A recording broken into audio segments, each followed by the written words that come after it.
Του Κυρίου δεηθώμε. Κύριε ελέησον.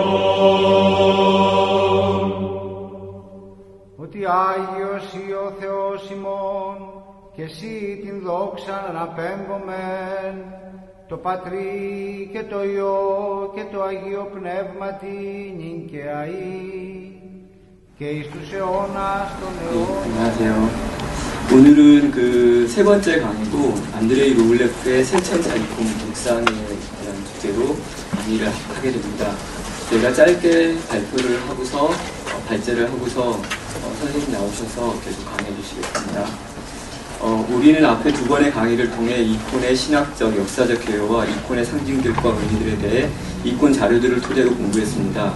그리고 지난주에는 아현동에 있는 한국 정교회 성당을 방문해 주교님으로부터 이콘에 대한 개발적인 설명과 성당 내부의 이콘들에 대해 설명을 듣고 감상하는 귀한 시간을 가졌습니다.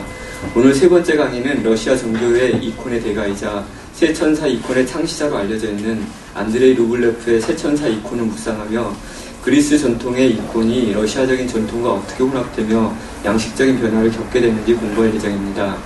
저는 이번 발제문을 통해 첫 번째 시간에 있었던 제 발제문에서 이야기했던 이콘을 공부해야 하는 이유에 대해 조금 더 나누려고 합니다. 이콘은 내용으로서 성경 속 역사적 진실과 상징적 진실의 결합이고 거룩한 예술의 형식적 특성을 가지고 있다고 발표했습니다. 그렇다면 거룩한 예술의 형식적 특성은 어떤 것일까요? 이콘에 대해 보다 쉽게 정리한 정교회 출판사에서 발간한 이콘을 아십니까라는 책에서 아래의 세 가지 형식적 특성을 정리해 보았습니다. 첫 번째 형식적 특성은 도식화 변형입니다. 이콘 작가는 사물이나 상황, 인물의 모습을 사실적으로 똑같이 그리는 것이 아니라 삼각, 반원형, 곡선 등 기하의 형태로 도식화시킵니다. 이에 대해 요한 브라노스 교수는 도식화는 그려진 대상의 시각적 실체를 변질시키기 때문에 세상을 초월한 면을 부여하며 도식화된 이콘을 직시하는 신자를 초세상적인 면, 영적 진리의 깊이로 이끌어준다고 설명하고 있습니다. 두 번째 형식적 특성은 빛의 조명과 색상의 상징성입니다. 이콘 속의 빛은 자연의 법칙에 구속되지 않습니다. 이콘에서는 얼굴을 중심으로 빛이 비춰지고 뚜렷한 윤곽선 주변 가까이로는 그늘이 지게 그려집니다. 실제로 이콘 작가는 신체, 의상, 건물 등 이콘의 모든 부분에서 어두운 색상에서 점차 밝은 색상으로 진행하며 빛의 중심층을 향해 덧칠해 간다고 합니다. 이콘의 빛은 현세의 것이 아니며 위로부터 내려오고 내면에서 빛나는 빛이라고 설명되고 있습니다. 이와 마찬가지로 이콘에서의 색도 실제 세계의 표현이 아니라 상징적이며 신비적인 특성을 갖습니다. 이와 같이 도식화된 조명과 색은 작품의 깊은 영성과 창조되지 않은 신성의 빛이 시각적 존재를 덧입히며 이콘을 바라보는 사람에게 초월적 세계, 영적 세상에 들어가도록 도와줍니다. 세 번째 형식적 특성은 응시와 초월적 공간 구성입니다. 이콘에서의 인물들은 얼굴을 3분의 2만 돌리거나 아니면 정면으로 향해 그려집니다. 에우도키모프는 이것에 대해 정면을 바라보는 성인의 모습은 이콘을 지켜보는 사람의 눈과 마주함으로써 친교와 사랑의 결속을 만든다고 이야기합니다. 왜냐하면 정교의 이콘은 이콘에 그려진 인물과 이콘을 바라보는 신자 사이의 사랑과 존재론적 결속을 지향점으로 삼고 있기 때문입니다. 또한 이콘에서의 공간 구성은 원근의 거리에 비례하지 않고 오히려 그것의 중요성에 따라 달리 표현됩니다. 이덕턴 교수는 이러한 자유로운 시각 법칙에 대해 각각의 사건과 인물들은 자기 자신의 위치와 의미에 따른 고유한 개별 공간을 지니게 되며 그래서 화면 전체는 중첩 혹은 병렬된 다수의 시점들이 마치 입체 파일 화면처럼 하나의 총체성을 구성하게 된다고 말하며 피조물인 인간의 눈이 아니라 초월적이며 만물에 편재하는 신의 눈에 비친 세계상을 구현하고자 하는 현존의 심리적 인식이 반영된 결과이기도 하다라고 설명하고 있습니다.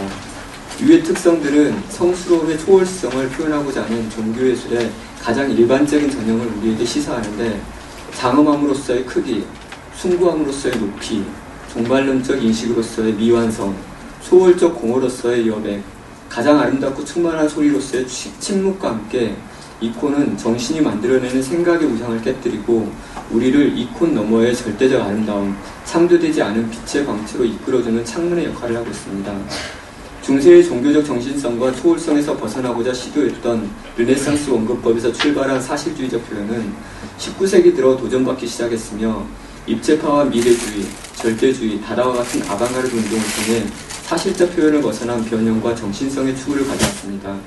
이 과정에서 종교성을 표현하기 위해 사용되었던 이콘의 형식적 특성들은 말레비치를 중심으로 한 러시아 절대주의에 차용되었습니다. 말레비치의 작품들은 도시화와 변형, 빛에 대한 인지와 표현, 원근법적 공간에서 벗어난 평면화와 부유하는 시각들에서 이콘의 형식적 특징 등을 담고 있으며, 이는 입체파인 피카소의 콜라주 작품들과 나아가서는 미래주의와 상징주의와 그 형식적 특징을 동의하고 있습니다. 말레비치는 1915년 12월 상페테르부르크에서 열린 마지막 미래주의전 0.10에서 세 개의 흰 캔버스 위에 각각 검은 정사각형, 검은 십자가와 검은 원을 그린 그림들을 처음 전시하면서 검은 정사각형을 새로운 시대의 얼굴, 모든 잠재력의 맹아, 우리 시대의 이콘이라고 불렀습니다. 1915년 전시에서 보통 러시아 가정에서 이콘이 걸리는 장소인 천장 아래의 모서리에 걸렸던 검은 정사각형은 역시 이콘이 걸리는 장소인 그의 침상 위에 걸렸고, 더 나아가서는 그의 장례식 때 영구차 앞에 영정 대신으로, 무덤 앞에는 묘비 대신으로 놓여졌습니다. 이것은 이콘의 형식성의 차용과 함께 이콘이 가진 종교적 초월성에 대한 반기독교적 변형이었습니다. 이는 말레비치가 무대 디자인으로 참여해 그의 검은 정사각형을 일식 현상으로 표현한 1913년 오페라 태양의 승리의 사막 끝부분에 나오는 다음과 같은 대사에서 극적으로 표현되고 있습니다. 우리의 얼굴은 어둡다. 우리의 빛은 내부에 있다. 우리는 자유롭다. 태양이 깨어졌다. 환호하면서 어둠을 맞아라. 그의 검은 정사각형을 통해 주창한 시리즈 방식의 조형원리는 자국의 아방가르드를 넘어서 1920년대 유럽의 아방가르드를 거쳐 모더니즘적 양식들 가운데 마지막 주자로 불리는 미니멀리즘에 이르기까지 환원주의적, 형식주의적 모더니스트들에 대해 지속적으로 부활되었습니다. 이덕행 교수는 이콘과 아방가르드에서 말레비치의 시도에 대해 초월적 성스러움이 사라진 그 자리에 말레비치가 상정했던 것처럼 모든 상징적 의미를 삭제한 검은 사각형을 대입하고 그것을 현대의 이콘이라고 간주하고 있다고 말하며, 이들의 이콘은 결국 이콘 파괴론자들의 역설적인 이콘이 될 뿐이며 영원성을 향해 열려진 창문이 아니라 초월적 성스러움을 상실한 시대의 거울이 될 뿐이다라고 역설하고 있습니다. 현대미술은 대상을 은유와 환유, 상징으로서 다루고 있습니다. 이는 작가들이 작품을 통해 하고 싶은 이야기와 정신성을 작품의 표면에 나열하는 것이 아니라 작품에 표현되는 대상, 이면에 은유와 환유를 통해 집적시키며 표면과 이면 간에 감추어진 긴밀함을 유지하는 것입니다. 이콘에서는 역사적 사건에 기독교적 상징을 결합한 비유적 형식을 이용해왔습니다. 비유적 형식은 하나님 나라에 대한 예수님의 비유의 말씀과도 같이 감추인 말씀이며 볼 수 있는 자들에게 보이시려는 것입니다. 이를 위해 기독교적 상징이 이용되었고, 이는 그리스도인들과 외부 세상과의 관계에서 일종의 해독을 요구하는 언어로서 작용하였습니다. 이러한 비유적 형식은 현대미술 중심에서 활동하고자 하는 기독교 미술 작가들이 반기독교적 정서가 가득한 미술계에서 현대미술의 언어로 소통할 수 있는 가능성이며, 역사를 통해 형식화된 이콘의 영성을 현대미술 언어 속에 담아내고 다양화시키기 위한 노력의 출발점이라고 생각합니다. 기독교 미술 작가들은 누구보다 열심히 작업하며 현대미술의 언어와 취향, 시스템에 대해 공부해야 합니다. 피아노 연주가나 운동선수가 감각을 잃지 않기 위해 매일 꾸준히 연습하고 훈련하듯이 드로잉과 에스키스, 작품 제작, 전시, 전시관람, 독서, 여행 등을 통해 현대미술 작가로서 감각을 키워가야 합니다. 그리고 쉬지 않고 기도하며 작품 제작과 전시, 작가 활동에서 성령의 인도하심을 구해야 합니다. 우리에게 주신 창조의 달란트는 편안한 취미생활이 아닌 감각과 지성, 영성 전체에 대한 훈련이며 현대의 시각예술과 문화를 향한 하나님의 뜻을 이루는 무기이기 때문입니다. 네, 이제 박명환 선생님 나오셔서 안드레이 루블레프의 새천사 이콘 묵상이라는 주제로 강의해 주시겠습니다. 나오실 때 뜨겁게 환영의 박수를 해주시기 바랍니다.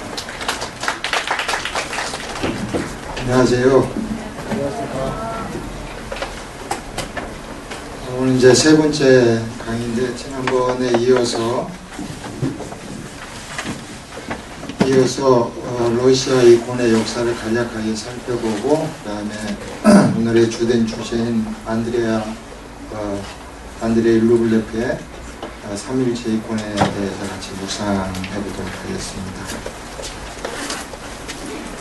먼저 시작하기 전에 지난번 강의에서 제가 잘못 전달했던 게 있어서 그걸 먼저 바로 잡고 가도록 하겠습니다. 지난번에 이제 초기 기독교 상징들 얘기하면서 물고기가 그리스도교 신앙을 표현하는 주된 상징으로 사용되었다 하면서 그 이유가 물고기라는 단어인 익티스가 그 글자 하나하나가 우리 신앙의 주된 내용인 의미를 담고 있는 단어의 첫 글자들로 구성되는 것이기 때문이다 이렇게 말씀드렸어요. 다른 거는 뭐 다 같은데 이제 익티스가 보면은 이오타, 크히, 시타, 입실론, 시그마 이렇게 이제 그리스 철자로 되어 있는데 이오타는 이수스 그래서 예수라는 뜻이고요. 크리스토스는 그리스도라는 뜻이죠. 잘 알듯이 테우 하면은 하느님의 이런 뜻이에요. 테오스인데 테오스의 소유격으로 해서 하느님의 히오스인데 이걸 제가 이메테론 이렇게 잘못 얘기를 했어요. 이메테론은 우리들의 이런 소유격이거든요. 근데 그게 아니라 히오스 그래서 하느님의 아들 그 다음에 소티르는 구원자 그래서 익티스 안에 예수 그리스도는 하느님의 아들이요 구원자이시다 이런 내용을 담고 있는 것입니다. 그래서 어디 가셔서 제 말을 잘못 듣고 엉뚱하게 전해서 무식함을 폭로하지 마시고 이렇게 잘 설명해 주시면 좋을 것 같습니다. 자, 오늘은 이제 러시아의 이콘의 역사를 볼 텐데 제가 뭐 준비는 많이 했는데 이걸 다 읽고 있으면 너무 시간이 많이 걸리니까 앞부분은 그냥 이 그림 보면서 넘어가도록 하겠습니다. 전통적으로 슬라브족에게 복음을 처음으로 전한 사람은 사도 안드레, 베드로의 형제인 안드레라고 전해지고 있어요. 안드레아가 뭐 북부 슬라브 지역까지 가서 복음을 전했는지는 확실치 않지만 전통에서는 적어도 소아시아와 흑해 연안 그리고 크림 반도 지금 우크라이나의 남쪽이죠. 흑해와 접하고 있는 크림 옛날에 크림 전쟁이 있었잖아요. 세계사에 보면 그 크림 도시까지 복음을 전하고 그 다음에 지금 콘스탄티노플의 옛 지명인 비잔스에 복음을 전하고 마케도니아 그리고 발칸 지역에 복음을 전하다가 이제 순교를 당했다고 얘기를 합니다. 또 사도 안드레아는 나중에 이제 십자가에 달려서 순교를 했는데 자기는 주님과 똑같은 십자가에 달릴 수 없다고 해서 이렇게 X자 모양의 십자가에 달려서 이제 순교를 하셨다고 해요. 요한복음에 보면은 이제 사도 안드레아를 프로토클리토스라고 해요. 뭐 무슨 말이냐면 그리스 말로 처음으로 부름받은 자 이런 뜻이거든요. 근데 이제 그 요한복음에 보면은 예수님께서 안드레아를 먼저 불러서 이렇게 부르신 다음에 안드레아가 예수님을 뵙고 나서 베드로에게 가서 내가 메시아를 보았다. 와봐라. 예수님 좀 만나봐라. 이렇게 전한단 말이에요. 그래서 제일 먼저 요한복음 전승에 따르면 제일 먼저 부름받은 제자다. 그래서 프로토클리토스라고 불리는데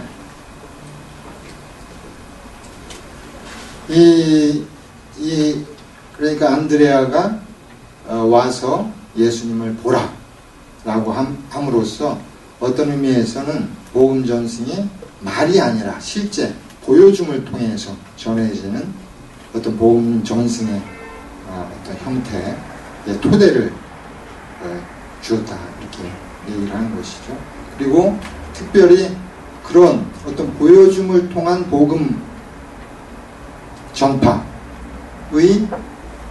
감성들이 이렇게 슬라브족과 연결되어 있는 게 참 독특해요. 슬라브족이 되게 미적 감수성이 뛰어나고 그렇죠.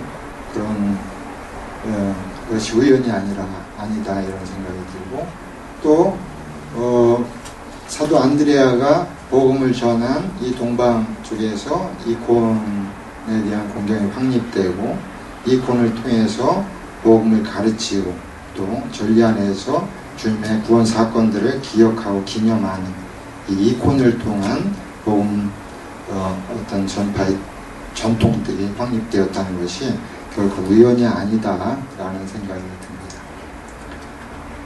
슬라브족을 그리스도화하는데 또 이제 중요한 두 분이 끼릴로스와 메토디오스라는 성인이에요. 이분들은 9세기 사람들인데 이제 9세기에 콘스탄티노플의 총대주교인 성 포티우스 성인은 이제 슬라브족을 선교하기 위해서 대단한 노력을 합니다. 선교단들을 조직해서 보냈는데 그 중에 이제 대표격이 이 끼릴로스와 메토디오스. 메토디오스는 사제였고 끼릴로스는 수도자였고 둘이 형제였습니다. 이분들이 슬라브 쪽을 전파하면서 그때까지만 해도 슬라브 민족은 문자가 없었어요. 언어는 있었지만 문자가 없었어요. 그래서 그들에게 복음과 전례서들을 번역하고 가르치고 전해주기 위해서 그리스 말과 말을 그 슬라브 언어에 맞게 좀 고쳐서 끼릴 문자라는 문자를 발명을 해요. 세종대왕이 한글을 창제하듯이 이분들이 끼릴 문자를 새로운 문자를 창제하신 거예요. 그래서 그 문자를 끼릴 문자라고 하고 지금 슬라브 민족들이 살고 있는 대부분의 민족들이 다 이 끼릴 문자를 사용해서 기록을 하는 거죠. 그 옆에가 이제 끼릴 문자의 예예요.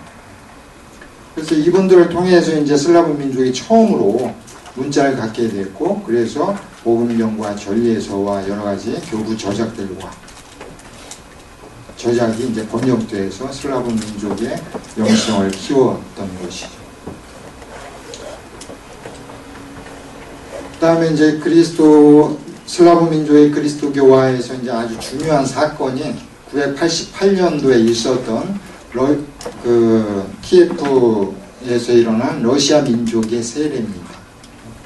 여기서 이제 중요한 이야기가 한 가지 전해지고 있는데, 러시아 이제 고대 연대기에 따르면은 키예프에 나라를 세운 블라디미르라고 하는 이제 왕이 원래는 이제 뭐 범신론자 뭐 이런 뭐 이렇게 잡신들을 섬기는 사람이었는데 하나의 강대한 국가를 만들고 이 국가의 어떤 정신적인 지도 원리 지침들을 삼기 위해서 이제 종교를 보다 고등한 종교를 채택하기 위해서 전 세계의 종교를 탐방하는 사절단을 보낸다고 해요. 그래서 이제 그 사절단들이 이슬람교와 유대교와 로마 교회와 이제 비잔틴 정교회를 방문을 하게 되는데, 이슬람 교회는 가보니까 이 뭐 초월적 알라 신앙에다가 뭐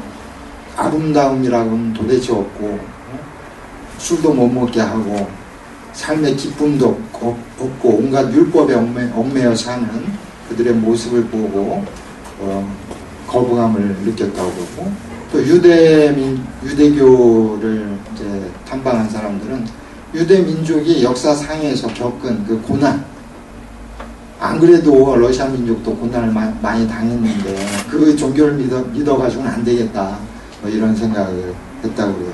그리고 로마 교회도 역시 탐방을 했는데, 로마 교회의 신앙은 뭐 크게 매력이 있었지만 그들의 예배를 보고는 아무런 감흥도 느낄 수 없었다. 그런데 이제 비잔틴 정교회를 방문하니까 콘스탄티노플에 있는 성 소피아 성당을 데려가서 예배를 같이 드렸던 것이죠. 거기 이제 비잔틴 소피아 성당을 방문한 사절단들이 내가 거기 있을 때 도대체 내가 하늘에 있는지 지상에 있는지 모를 만큼 아름다운 성당이었고, 그렇게 아름다운 예배는 전 세계 어디에도 없을 것이다, 이렇게 보고를 했다고 해요. 그래서 이제 블라디미르가 기독교로 개종하기로 하고, 그리고 이제 모든 키예프 왕국의 시민들, 민중들에게도 다 세례를 받게 포고문을 내리고 대대적인 세례를 받았다고 합니다. 여기 이제 러시아가 그러니까 키예프에서 이제 키예프의 모든 민족이 세례를 받는 모습을 형상화한 이콘이고요. 옆에는 이제 1025주년 러시아 세례 1025주년을 맞아서 그 모스크바의 바실리 성당에서 이제 기념 성만찬 예배를 해줘요. 여기도 보죠. 이 성 안드레아 십자가를 가운데 놓고 예배를 드려요. 여기 이제 러시아 사절단들이 가서 예배드렸던 콘스탄티노플의 아기아 소피아. 아기아 소피아는 성 소피아라는 뜻이에요. 대성당. 지금 이제 이슬람 치하에 들어가서 이렇게 이슬람 문양들이 그려져 있긴 하지만 지금 이제 많이 복구가 되고 있다고 해요. 이 모자이크나 이런 것들이. 근데 아직은 여기서 예배를 드리지는 못하고 박물관처럼 사용하고 최근에 이제 터키에서 여기를 다시 그 기독교 회당, 그 이슬람 회당으로 돌리려고 하는 그런 노력들을 한다고 해요. 아기아 소피아 성당에 있는 그리스도 모자이크 이건이고요. 이제 파나디아 예수님을 안고 있는 성모님 모자이크. 이렇게 해서 이제 기독교화가 된 러시아는 이제 처음부터 하나의 통일된 국가를 형성하지 못하고 큰 도시들을 중심으로 해서 봉건적인 그런 체제 하에 있었는데, 그래서 이콘도 비잔틴에서 전래되면서 기독교와 함께 전래되면서 어떤 시대적인 차이보다는 각 지역별 차이가 더 강하게 두드러진다고요. 그래서 그게 이제 제일 먼저 그리스도교화됐던 키예프 공국의 상황을 보면은 이런 성당들은 원래 이제 키예프가 기독교를 받아들이고 나서 비잔틴 건축가들과 예술가들 또 비잔틴 이콘이나 성물들을 대대적으로 들여와서 돌로 된 성당들을 짓고 수도원도 짓고 이랬다고 해요. 그런데 그게 이제 13세기, 14세기 이런 그 몽고족의 침입을 통해서 거의 대부분 파괴되고 지금 남아있는 것은 그렇게 많지 않다고 합니다. 이런 성당들도 아마 그런 토 위에 새로 건축된 것이라고 생각이 돼요. 키예프 라브라 대수도원, 제일 먼저 슬라브족 안에 세워졌던 큰 수도원이죠. 수도원 우스펜스키 성당이고요. 키예프의 성 소피아 성당, 성 소피아 성당 안에 제작된 기도하는 성모님, 오란스 성모라고 하죠. 모자이크고, 또 성모 히보 이콘 모자이크입니다.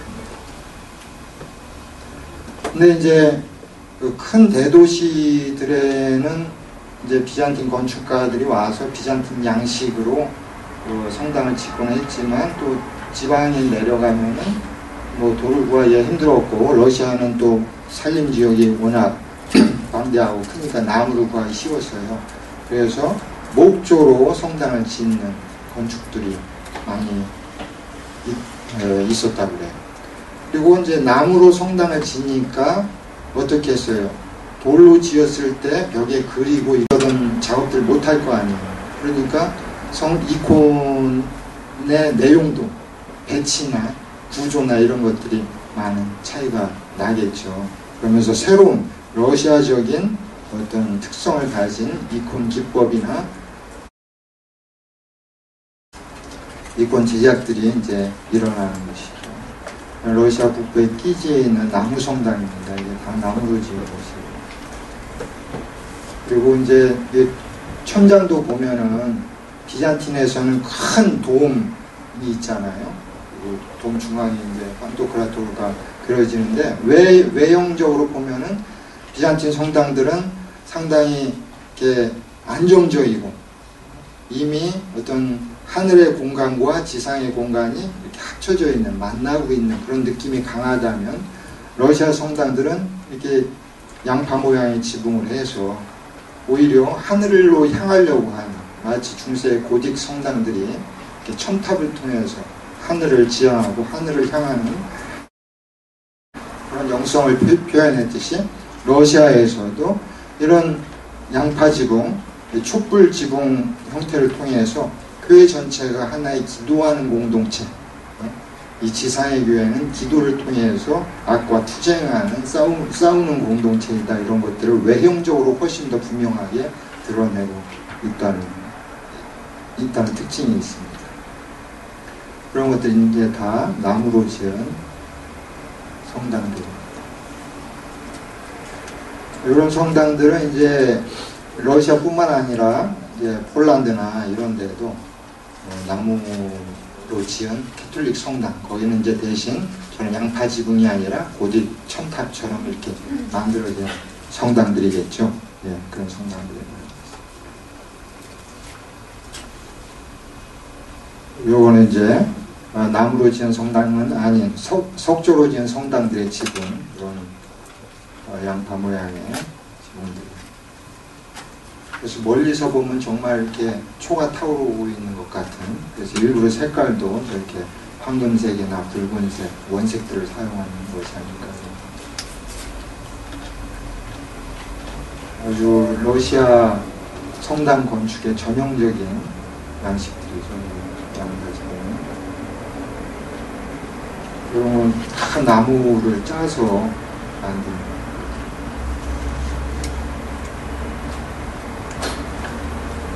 그 다음에 러시아는 또 비잔틴 양식과는 달리 이게 아마도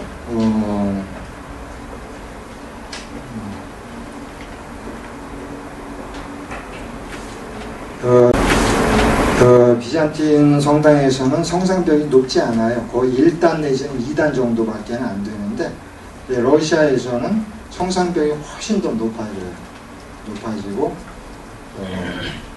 그래서 성상벽의 구조가 아주 전형성을 띠고 있는데, 성상벽이랑 이코노스타시스라고 하는 것은 지난번에 성당 가신 분들은 다 아시겠죠. 지성소와 성소를 구분하는 그 성화가 그려진 벽을 의미해요. 그래서 이코노스타시스는 여기가 이제 가운데 포르투과이알이라고 해서 그 임금의 문, 여기는 이제 사제만 드나드는 곳이고, 양쪽에 이제 천사의 문들이 있는데 두 문은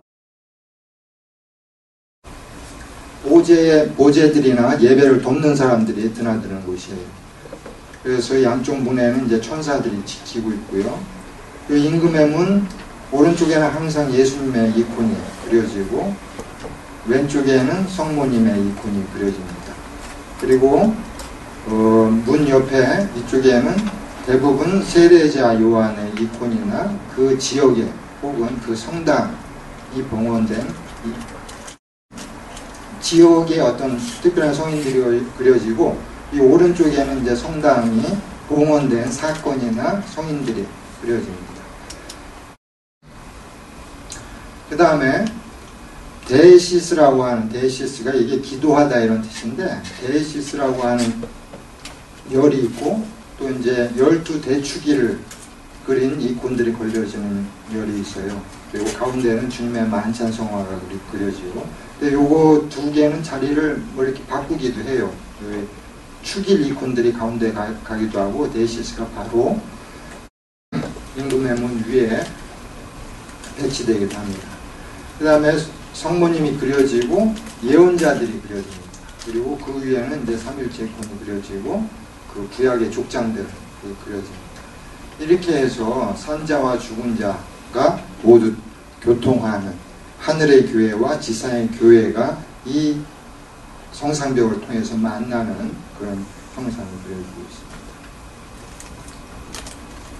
여기 이제 나무 성당들에서 볼 수 있는, 또는 이제 일반 석조 성당에서도 이제 왜냐하면 원래 이런 이콘들이 이제 원래는 석조 성당에서는 벽에 그려지고 이런 거였죠. 벽에 벽화나 모자이크나 이런 걸로 그려지던 것이었는데, 이제 나무로 성당을 지으면서 성상벽이 높아지고 그 안에 모든 이콘들을 집중시키는 이런 양식이 나타나는 것입니다. 여기 보면 이제 여기 아름다운 문이고, 임금의 문, 예수님 성모님 있고, 천사 가브리엘과 미카엘과 가브리엘 천사가 있고, 지역 성인들이 있고요. 그 다음에 여기 예수님이 앉아 계시고, 영광에 예수님이 보좌에 앉아 계시고, 마리아, 세례 요한, 천사, 그 다음에 사도, 또 신학자 그레고리오스, 교부, 수도자들, 이렇게 해서 교회를 이루고 있는 모든 직급, 직무자들이 다 이렇게 모여서 예수님께 경배드리는 이런 모양을 그리고 있습니다. 그 다음에 12대 주일이 그려지고, 그 다음에 성모님을 중심으로 해서 구약의 예언자들, 그 위에는 이제 족장들이 그려진 것이죠. 이것도 맞아. 데이시스 보면은 이제 이게 바로 임금의 문 위에 그려지는 데이시스 전형적. 이게 아마 테오판 그렉이 그린 데이시스일 것 같은데. 그 다음에 이제 특별히 15세기 모스크바 시대의 그 이콘의 러시아 이콘의 절정기에 가기까지 크게 이제 한 3군데 정도의 도시에서 이콘이 활발하게 그려지고 어떤 특징들을 가지게 되는데, 그 중에 첫 번째가 노브고로드 공국의 화풍이라고 합니다. 이런 예수님 성면 이콘들의 노브고로드 출신. 노브고로드 이콘은 색조가 좀 밝고 훨씬 더 뭐랄까 경쾌한 느낌이랄까 이런 느낌을 가지고 있고, 좀 더 희망차고, 이런 색조가 아주 비잔틴 이콘에서 보던 것과는 많이 다르죠. 색조가 훨씬 더 밝게 그려져 있습니다. 후광도 하얀색으로 칠하고,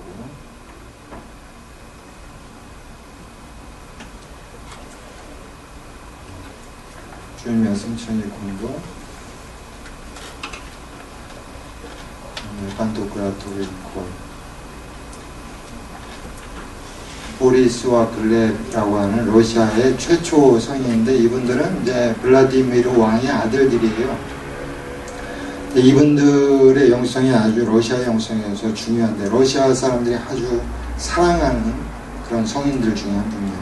근데 이분들은 뭐 특별한 왕자들이었는데, 뭐 특별히 수도 생활을 한 것도 아니고, 또 사제도 아니고, 그렇다고 뭐 신앙을 증거하면서 전도를 하면서 순교한 사람도 아니고, 이분들은 그냥 이 형이 되게 권력욕이 많았고 야망이 강한 사람이었는데, 이제 형이 이 동생들 때문에 자기 권력이 위태롭게 될까봐, 위협받을까봐 동생들을 죽이려고 합니다.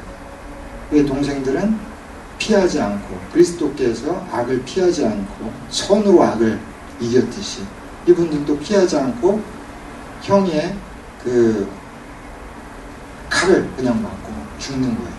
그러면서 기도를 하면서 형을 용서하는 것이죠.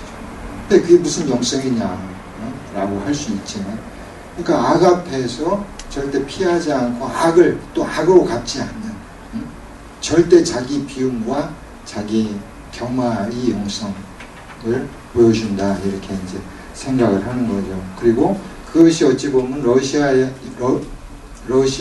어떤 대지에 순응하면서 사는, 철저하게 대지에 순응해서 대지와 함께 낮은 어떤 그런 영성으로 살아가는 러시아 민족들에게 큰 감흥을 주었을 것이다, 이런 생각이 듭니다. 그리고 이 시기에 성 요르고스 군인 선교자 그림이 많이 그려지는데, 뭐 조지라고 하죠. 조지, 영어로 하면 조지, 또 이제 게오르기오스, 그리스 말로 하면 요르고스 이렇게 얘기하는데, 요거는 이제 요번에 이 군이 많이 그려져요. 그 당시 이제 전쟁도 많고 막 이랬으니까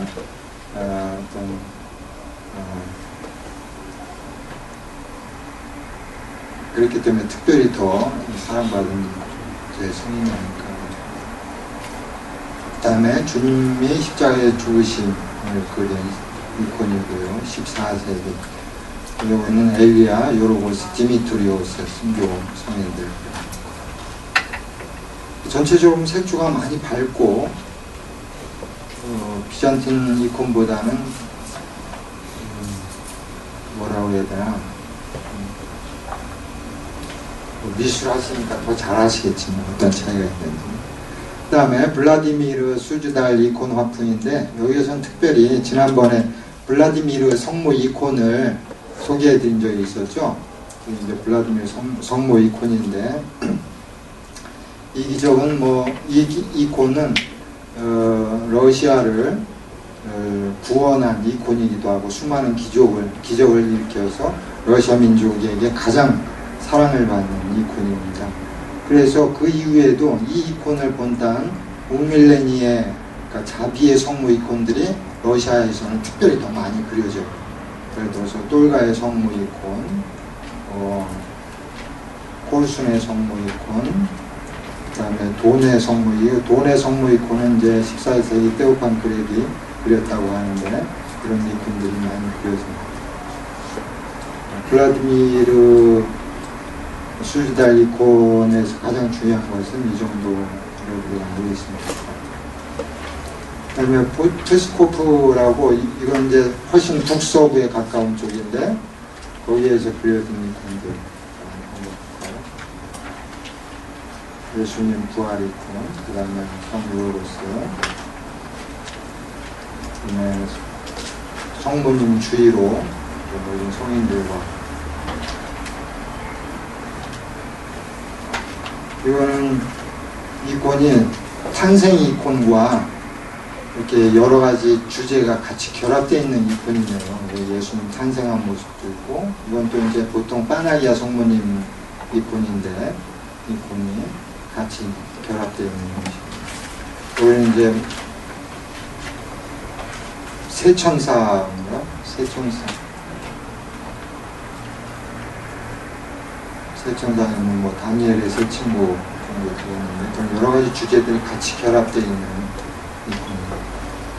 그 다음에 이제 그 안드레이 루블레프 이전에도 아브라함의 세천사를 주제로 한 그림들은 4세기 때부터 있었다고 그래요. 그 중에 프루트스코프에서 그려진 15세기 이콘. 여기 보면 이제 아브라함도 나오고, 아브라함이 이제 짐승들 잡고 있네요. 그죠? 그런 그 식탁 안에도 여러 가지가 있고, 또 이제 세 천사가 나란히 앉아있는 모습. 그렇지만 이제 위에 집이 있고, 나무가 있고, 바위가 있고, 이런 것들은 아마 공통된 주제를 형성합니다. 그 다음에 이제 모스크바 시대에 이제 들어서게 되는데, 모스크바 시대는 우리가 같이 한번 살펴보도록 하겠습니다. 8쪽인데요.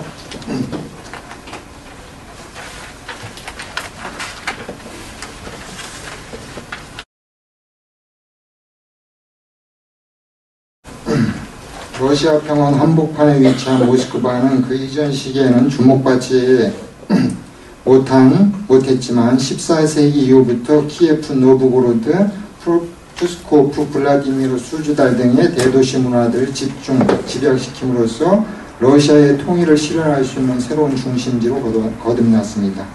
모스크바 공국은 그동안 타타르의 침략으로 약화되었던 대외관계, 특별히 비잔틴 제국과의 교류를 재개하였습니다. 수즈달 공국의 속령에 불과했던 모스크바는 13세기 중엽 이후 몽고의 대대적인 침탈에 황폐되었지만 1380년 드미트리 돈스코이가 테오판 그렉이 그린 것으로 추정되는 돈의 성모 이콘을 앞세우고 돈강 상류지역인 클리코브에서 벌어진 타타르족과의 전투에서 승리를 거둠으로써 모스크바 공국은 타타르 왕국에 맞설 수 있는 러시아의 중심 세력으로 급성장하였습니다. 1380년 쿨리코브 전투에서 승리하면서 러시아인들은 민족적인 자긍심과 공동체 의식에 눈뜨게 되었습니다. 돈스코이와 군사들에게 민족적 단결심과 용기를 보여주었던 이는 바로 러시아 민족의 영적 아버지인 성 세르게이, 라도네지의 성 세르게이였습니다. 그는 1345년 자신이 세운 성 삼위일체 수도원의 수사로 있으면서 모스크바, 콜롬나, 세르포프 등지에 새로운 수도원을 설립하고 러시아 수도원을 정화하는 정화 운동을 주도했습니다. 헤지카즘은 고요한 묵상의 영성에 기초한 수도원 생활과 금욕주의적인 삶을 전하고 있던 성 세르게이 라도네즈는 타타르의 몽해 아래에서 고통받고 있던 러시아 민족을 향해서 그리스도의 케노시스적인 겸손, 성 보리스와 글레브의 숭배에서 나타난 러시아적인 자기 비움, 삼위일체에 기초한 그리스도교적인 실천적 사랑의 중요성을 가르쳤습니다. 바로 세르게이 라도네즈의 영성이 안드레이 루블레프의 이콘, 특별히 삼위일체 이콘에 큰 영향을 주었던 것입니다. 이제 세르게이 라도네즈의 영성을 통해서 러시아인들은 거룩한 러시아의 전통을 확립하고 모스크바를 중심으로 하여 중세 러시아 문화와 종교의 르네상스를 준비할 수 있었습니다. 그리스도의 케노시스의 바탕을 둔 겸손과 사랑, 삼위일체 신앙에 입각한 소보로노스트 공동체 정신, 우밀레니의 성모상에서 흘러나오는 자비의 온유함이 새롭게 일어나는 신성 러시아의 중요한 사회적 이상이 되었습니다. 여기서 세르게이 라도네즈가 육화하고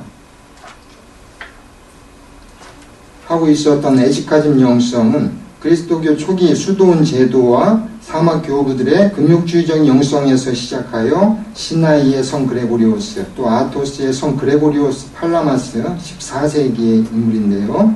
이분들을 통해서 아토스산을 중심으로 해서 정착된 수도 전통을 의미합니다. 이 에지카즘은 타볼산에서 나타난 주님의 빛과 같은 신적인 에네르기아를 그리스도의 병모처럼 인간의 테오시스라는 궁극적인 목적과 합일시키려는 노력과 동시에 성육하신 그리스도와 동등한 신학적 의미를 지닌 이콘의 선과 색과 형상의 언어 속에서 이러한 테오시스의 전체적 과정을 관조할 수 있는 신비주의적 체험이자 금욕주의적 영성, 그래서 합리주의와 이성적 추론의 카타파시스, 이거는 긍정신학을 의미하는데요. 기초로 하는 서구 라틴의 스콜라 신학과는 달리 위 디오니시우스의 부정신학적인 아포파시스, 우리의 인식을 끊임없이 부정에 올라가서 하나님에 대한 지식에 도달하는 것을 의미합니다. 존재로 하는 헤지카즘은 내적 자아의 관주적 성찰을 이콘의 성스러운 이미지 속에서 추구하였고, 그래서 이콘은 헤지카즘의 회화라고도 불리기도 합니다. 러시아 이콘 예술의 절정기였던 모스크바는 오스만 투르크 이협에 처해 있던 비잔틴 제국으로부터 많은 종교 예술과 이콘 화가들이 모스크바로 모여들어 활동했고 비잔틴 기법과 화풍을 전해주었습니다. 하지만 모스크바의 이콘은 확실히 그 이전의 러시아 이콘 전통들을 종합하여 러시아적인 이콘의 전형들을 창조해냈습니다. 그 영성의 바탕은 물론 비잔틴 종교로부터 전수받은 것이지만 이 영성은 또한 러시아적인 풍토와 토양 속에서 다시 한번 정화되고 용해되었습니다. 모스크바 이콘 시대의 형성을 주도했던 주도적인 역할을 한 사람은 바로 테오판 그렉, 그리스 사람 테오파네스라는 뜻입니다. 테오판 그렉이었습니다. 노브고로드에서 활동하다 모스크바에 도착한 그는 1395년 성모탄생교회, 1399년에 성 미카엘 교회의 프레스코 벽화를 그렸고 1405년에는 안드레이 루블레프와 또 다른 러시아 제자들과 함께 성모 히보 성당에서 이코노스타시스를 그렸습니다. 팔레올로고 시대의 비잔틴 양식과 14세기 비잔틴 헤지카즘 영성을 이콘을 통해서 전파하던 테오판 그렉이 15세기 모스크바 이콘 양식에 끼친 영향 중 가장 특징적인 것은 바로 빛의 재현에 관한 방법이었다고 합니다. 이 빛은 하느님의 본질로부터 나오는 에네르기아로서 창조되지 않은 것이며 이 창조되지 않은 에네르기아를 통해서 본질로서는 다가갈 수 없고 알 수 없는 하느님을 우리는 알 수 있게 되고 하느님의 성품에 참여할 수 있게 되며 이를 통해서 구원의 궁극적인 목표인 신화에 이르게 된다고 합니다. 그리고 그 빛은 은총을 받은 사람에게 이미 이 땅에서부터 경험할 수 있는 신화의 맛봄이고 그래서 신화는 장차 누리게 될 소망일 뿐만 아니라 이미 지상에서부터 경험할 수 있는 영적 현실이며 이콘은 바로 이 신화에 이르게 된 인격들을 표상하는 것이고 것이기에 이콘에서 빛의 의미는 아주 각별한 것이 아닐 수가 없는 것입니다. 헤지카즘이 반영된 테오판 그렉의 이콘 기법은 15세기 초 안드레이 루블레프에게 계승되었고, 루블레프의 기법은 다시 15세기 후반 디오니시오스에게 전달되면서 모스크바 이콘 시대는 러시아 이콘의 황금 시대를 장식합니다. 이렇게 해서 형성된 모스크바 이콘 양식은 비잔틴 전통에 뿌리를 두었지만 또한 가장 러시아적인 이콘의 정체성을 확립합니다. 모스크바 시대 이후의 러시아 이콘들은 누차 말씀드렸듯이 이제 서구 사실주의 학풍과 또 비잔틴 제국이 망하면서 물론 러시아가 제3의 로마 비잔틴 정교의 적통을 계승한다고 자처했지만 여러 가지 교리적인 그 토대가 확고하지 못하셨기 때문에 전통적인 비잔틴 이콘 기법에서 일탈하는 시기이고, 이제 르네상스 사실주의 화풍들과 막 결합하면서 전통적인 이콘들이 가지고 있었던 규범성, 또 교리적 통일성 이런 것들을 잃는 시기입니다. 그래서 이 시기들을 거의 뭐 그런 시기가 19세기까지 계속되어 왔는데, 이 시기를 이콘의 뭐 쇠퇴기, 데카동스, 부패기 이렇게까지 얘기할 정도로 이제 얘기를 합니다.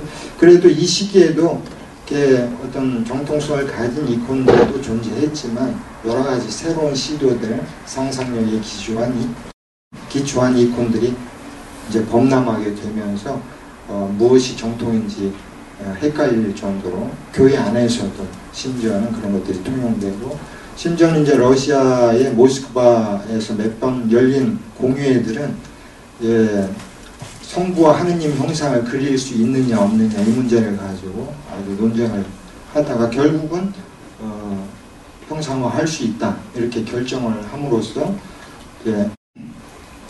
이콘 논쟁 이후 거의 이콘 제작의 대원칙처럼 생각되어 왔던 보이지 않는 것은 그릴 수 없다라고 하는 것. 그래서 성부 하느님은 한 번도 인간에게 보여진 적이 없기 때문에 형상화할 수 없다라고 하는 교리적 규범조차도 아주 이렇게 이제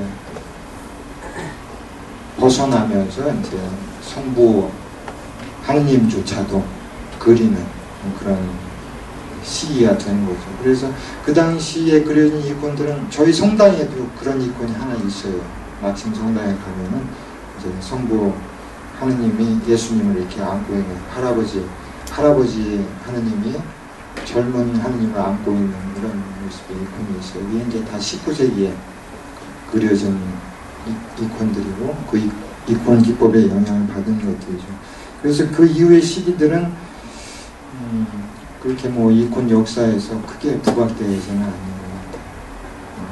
같아요. 다음 시간에 뭐 몇 가지 이미지를 볼 수 있으면 보도록 하겠습니다. 이제 성세르게이가 처음으로 세웠던 성삼일체 수도원 정경입니다. 원래부터 이렇게 웅장하지는 않았겠죠. 계속 이제 발전되고 확장되면서 이런 수도원이 형성됐습니다. 여러분 이제 라도네지의 성세르게이 이콘이고요. 러시아 이콘에는 이런 이콘들이 많아요. 어떤 성인의 이콘을 그리고 그 주변에 이제 성인의 생애를 마치 축일 이콘처럼 이렇게 묘사해서 같이 결합시키는 이콘들이 많습니다. 그 다음에 테오판 그렉의 이콘들을 좀 볼까요? 주님의 변모 이콘이고 성모 이보 성당 이코노스타시스 이 그림들을 이제 테오판 그렉이 제자들과 함께 같이 그린 것이죠. 이런 걸 그릴 때 이제 스승은 중요한 예수님이나 성모님 이런 걸 그리고 제자들은 조금 덜 중요한 그런 위에 데이시스나 예언자나 뭐 사도들이나 이런 걸 얘기하죠. 근데 성모 이보 성당 이코노스타시스 데이시스에 있는 영광의 주님과 성모님, 그 다음에 세례자 요한. 이 옆으로도 계속 있는 거죠. 6개의 그림이 더 있어요. 그럼 이제 노브고로드 주변모 성당 벽화, 테오판 그렉이 그림 벽화 천장에 그린 전능자 그리스도, 또 벽면에 그린 아브라함의 새 천사. 저도 아브라함의 새 천사 이콘이 루블레프가 처음 그린 건 줄 알았더니 알고 보니까 이미 4세기 때부터 주된 주지였다고 그래요. 근데 이제 그 안드레이 루블레프의 새 천사 이콘의 특징은 다른 이콘들은 여기처럼 여기도 이제 사라도 나타나고 식탁에도 여러 가지가 있고 막 이러는데 이런 부차적인 주제들을 과감하게 다 없애버리고 정말 이렇게 삼위일체 신앙에 초점을 두어서 그것만 묘사를 했다는 거죠. 그런 이콘들은 거의 없었던 것 같아요. 그런 의미에서 아주 독창적이고 또 그걸 아주 또 놀랍게 형상화했기 때문에 이콘의 걸작으로 남는 게 아닌가 이런 생각이. 그 다음에 아레오바하고 성 디오니시우스, 다니엘리온자 이런 벽화들이고요. 그 다음에 기적의 돈의 성모 이콘. 돈스코이가 이제 타타르족과 모스크바를 사이에 두고 대치할 때 세르게이한테 가서 조언을 구합니다. 저 타타르족이 모스크바를 침공하려고 하는데 어떻게 하면 좋겠습니까? 그런데 세르게이는 절대로 전쟁을 좋아하는 성인이 아니에요. 그 사람은 이 전쟁과 분열의 세상에서 삼일체 하느님의 평화와 사랑을 전했던 성인이거든요. 세르게이 성인이 먼저 얘기를 합니다. 넌 가서 화친을 청해라. 우리는 너희가 우리를 지배해도 상관없다. 우리가 하느님을 섬길 수 있게 섬기는 것만 보장된다면 너희 지배를 달게 받겠다. 그렇게 얘기를 하고 화친을 청하라고 해요.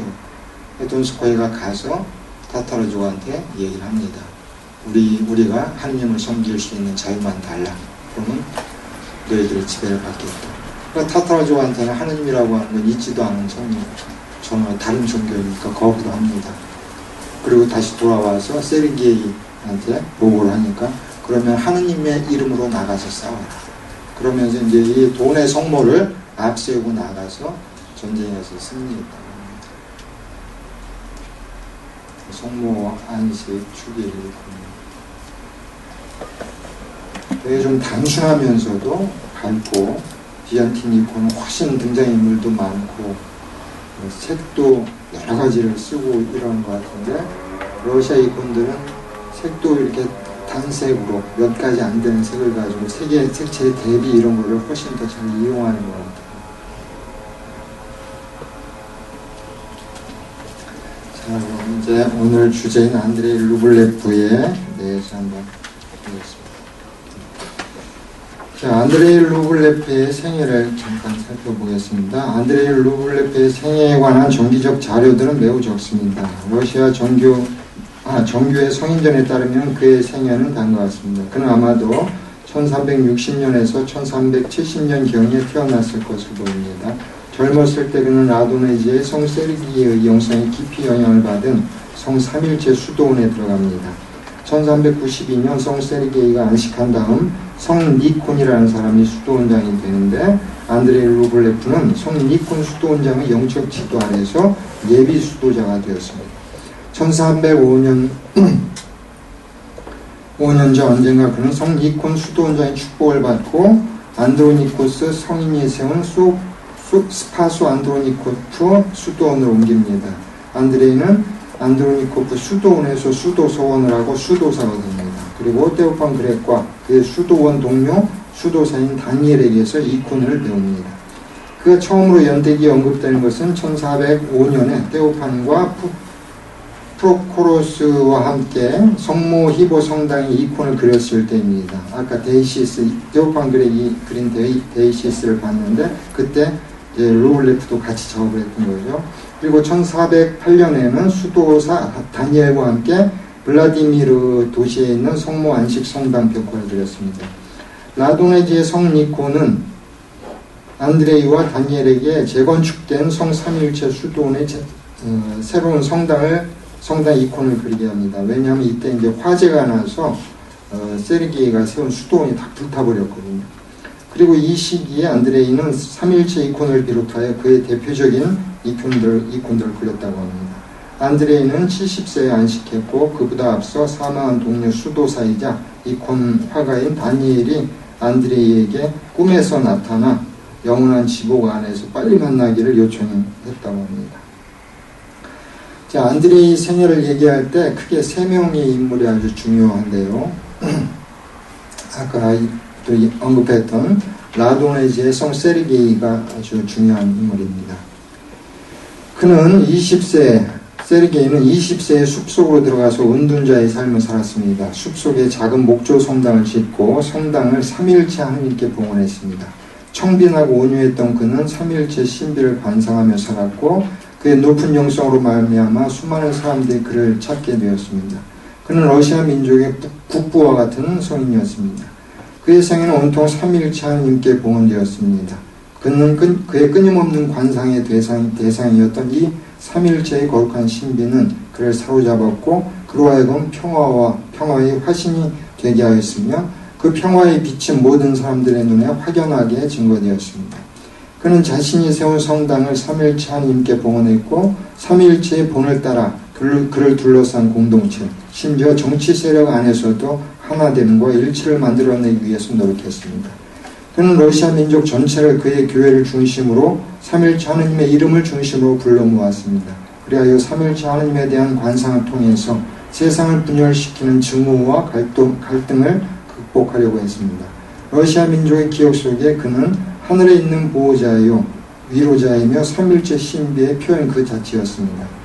성 세르게이가 살았던 시대는 폭력과 증오가 판치는 세상이었습니다. 14세기 말 러시아는 타타르족의 침략으로 황폐화되었고 러시아 민중들은 극도의 공포 속에서 살아야 했으며 기근이 온 국토의 생명들을 위협했고 봉건 제후들은 끊임없이 서로를 물고 뜯는 정쟁을 일삼았습니다. 바로 증오와 폭력과 분열의 세상에서 금욕과 고행으로 검불거진 얼굴, 하지만 기도를 통해서 평화를 얻고 내적인 빛을 발하는 한 사람이 나타난 것입니다. 성 세르게이는 온화하고 청빈한 은둔 수도사였습니다. 그는 깊은 숲속에 빠져들어갔지만 그것보다 더 삼위일체 신비 안에 깊이 들어간 수도자였습니다. 그의 수도원은 말 그대로 삼위일체의 거처였습니다. 안드레이 루블레프는 삼위일체 수도원의 수도사였고 그래서 성 세르게이의 영적 영향을 아래서 살았습니다. 루블레프 또한 세르게이와 마찬가지로 폭력과 분열과 증오의 시대를 살았고 그 영적 스승처럼 또한 삼위일체의 관상 안에서 평화를 얻었습니다. 그러므로 루블레프의 삼위일체 이콘은 실상 라도네지의 성 세르게이의 삼위일체 영성의 표상이라고 할 수 있습니다. 안드레이는 1988년 러시아 민족의 그리스도와 1000년을 기념해서 시성되었습니다. 그리고 두 번째는 삼위일체 성 세르게이 수도원 원장인 성 니콘이 있는데 이분은 삼위일체 이콘과 보다 직접적인 관계가 있는 분입니다. 그는 세르게이 성인의 제자였고 세르게이 성인이 지은 목조 성당이 화재로 소실되고 삼위일체 수도원의 석조 성당마저 타타르의 침략으로 파괴되자 니콘 수도원장은 자고로스키의 삼위일체 성 세르게이 수도원을 세우고 세르게이 성인 사후 17년이 되던 해 세르게이 성인은 세웠습니다. 세르게이 성인 사후 17년이 되던 해 세르게이 성인은 시성되었고 니콘 성인은 수도사 안드레이 루블레프를 시켜서 성 세르게이를 기념하기 위해 성 삼위일체 이콘을 그리게 했습니다. 처음에 성 니콘은 안드레이에게 최후의 심판에 관한 이콘을 그리라고 했다고 해요.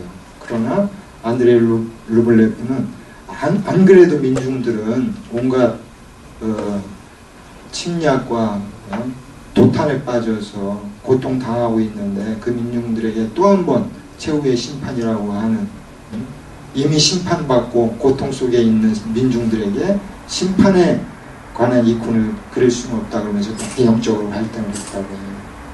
그러면서 나는 못 그리겠고 나는 삼위일체 이콘을 그리겠다. 그래서 삼위일체 이콘이 나왔다고 합니다.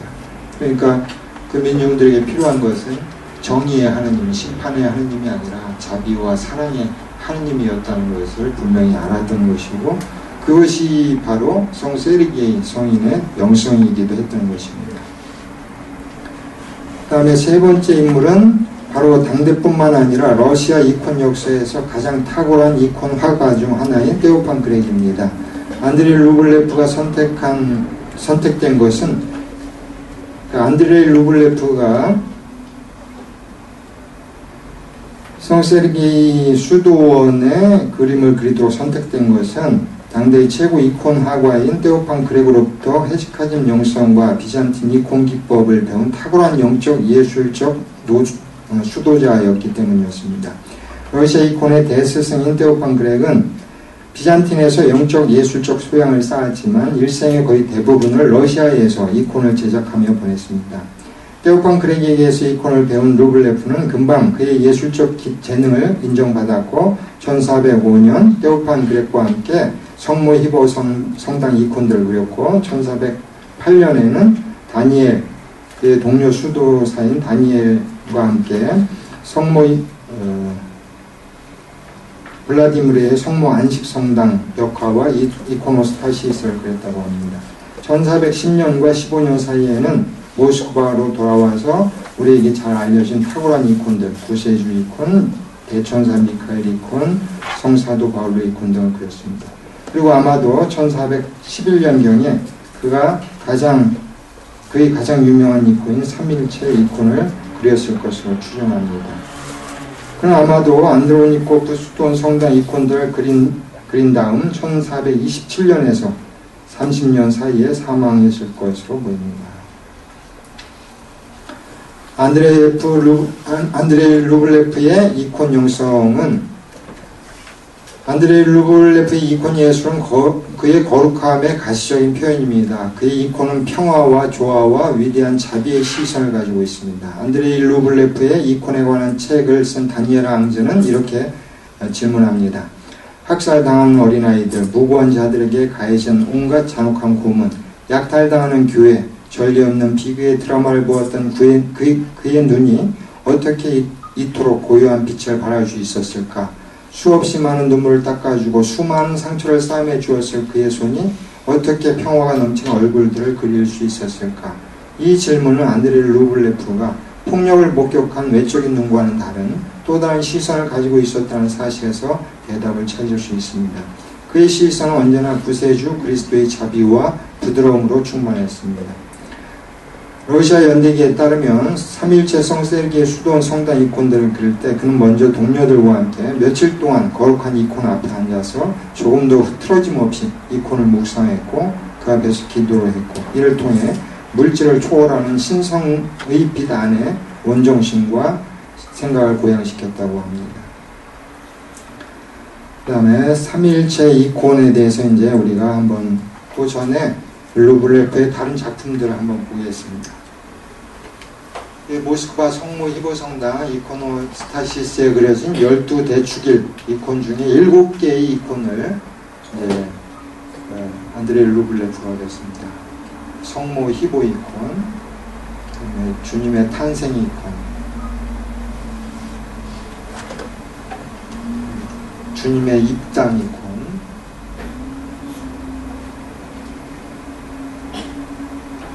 주님의 세례 이콘,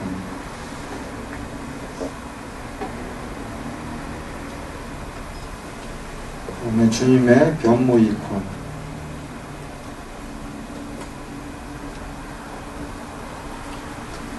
이제 라자로의 부활 이콘,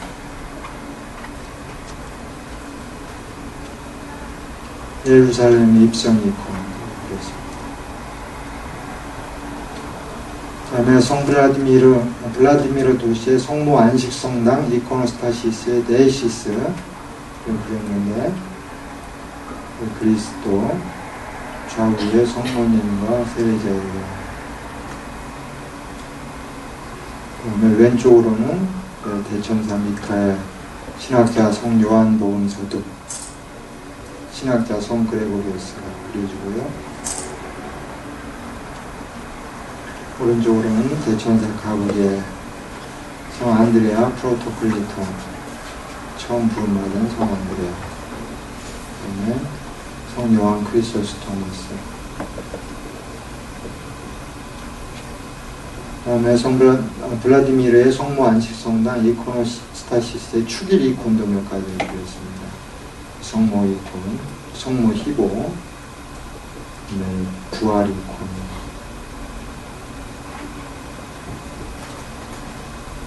예수님 승천 이콘. 그다음에 유명한 예수님 이콘인데 나무 판에 그려서 이건 훼손이 많이 돼서 그 정도밖에 없죠.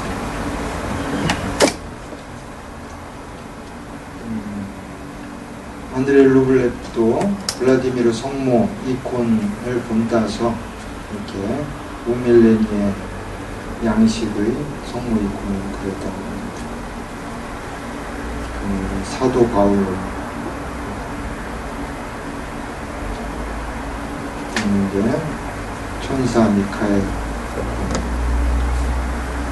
사도 바울의 안식 이콘.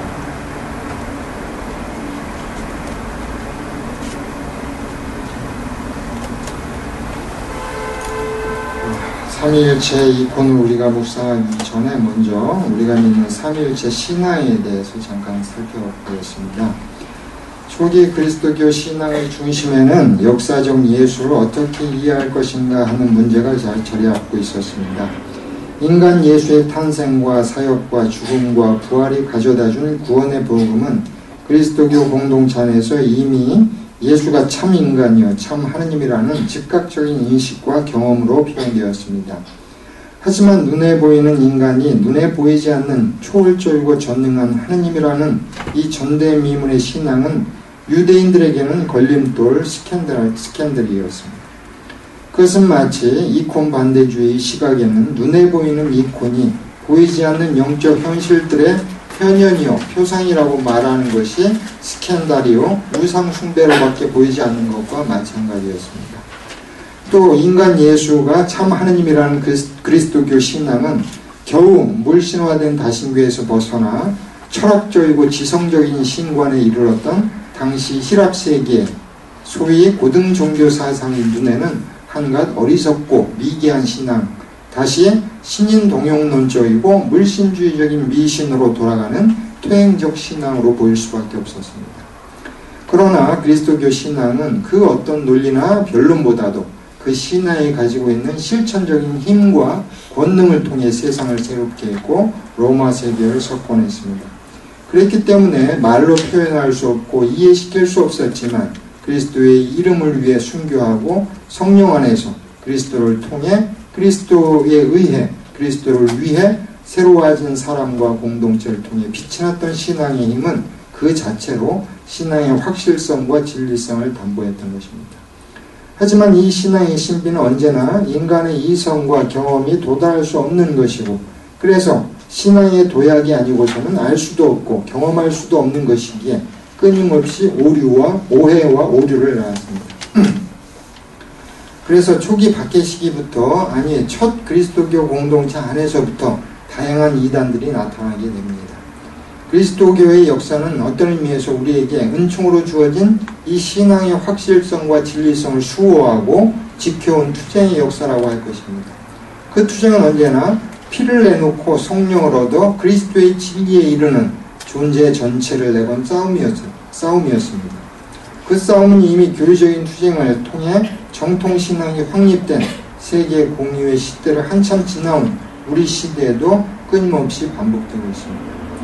1차에서 7차 이콘 공유에 이르기까지 세계 공유의 시대는 바로 그리스도교의 하느님 이해와 관련된 것이었습니다. 그것은 크게 삼위일체 신앙과 그리스도의 두 본성에 관한 신앙과 관련됩니다. 1차와 2차 공유를 통해서 교회는 삼위일체와 관련된 수많은 이단들, 대표적으로는 아리우스 이단, 사벨리우스의 양태론, 성령 훼손론자 이단 등을 차례로 정죄하고 성부, 성자, 성령 세 위격의 한 본질이신 한 하느님 신앙을 선포했습니다. 3차부터 7차까지 세계 공유에는 그리스도가 참 인간이고 동시에 참 하느님임을 선포하며 네스토리우스 이단, 단성론 이단, 단일론 2단, 단용론 2단, 그리고 눈에 보이지 않는 하느님, 삼위일체 하느님의 제2격인 성자 하느님이 인간이 되어 우리 눈에 보이게 되었고, 그래서 인간으로 이 땅에 오신 성자 하느님의 위격을 그 인간적 모습 안에서 표상할 수 있다는 당연한 논리를 거부했던 이콘 파괴주의를 정죄함으로써 하느님의 육화신앙을 수호했습니다. 이 과정을 통해서 우리는 모든 이단들이 셋이며 동시에 하나이며 동시에 셋인 삼일체 신앙의 신비, 그리고 참 하느님이며 동시에 참 인간이신 그리스도의 신비를 신앙의 역설, 모순, 부정의 방법 안에서 이해하지 못하고 그 어떤 한 가지 측면을 중심으로 이 역설과 모순과 부정을 해소하려는 지극히 합리적이고 이성적이고 인간적인 욕구의 산물임을 알 수 있습니다. 자, 삼위일체 교리의 형상화로서 아브라함의 세 천사 접대에 대해서 알아보겠습니다. 유대교의 유일신 사상은 신약시대에 이르러 삼위일체 신앙으로 변화됩니다. 바로 이 삼위일체 신앙의 빛 안에서 구약의 하느님 계시가 새롭게 조명됩니다. 분명 구약에서는 삼위일체 하느님이 명시적으로 계시되지는 않지만 신약 공동체는 이미 구약 안에서도 상징적이지만 삼위일체 하느님에 대한 예시가 있었음을 간파합니다. 구약에서 간접적으로 예시된 삼위일체 하느님은 신약에 와서 그리스도의 강생과 세례와 변모와 승천, 성령 강림의 경륜 안에서 분명하게 계시됩니다. 교부들은 구약과 신약을 삼위일체 현현과 자기 계시의 점진적인 완성의 과정으로 파악했던 것입니다. 그렇다면 구약에 나타난 삼위일체 하느님의 예시는 어떤 것이 있을까요? 교부들은 창세기의 세상 창조와 아브라함의 세 천사 환대에서 이것을 발견합니다.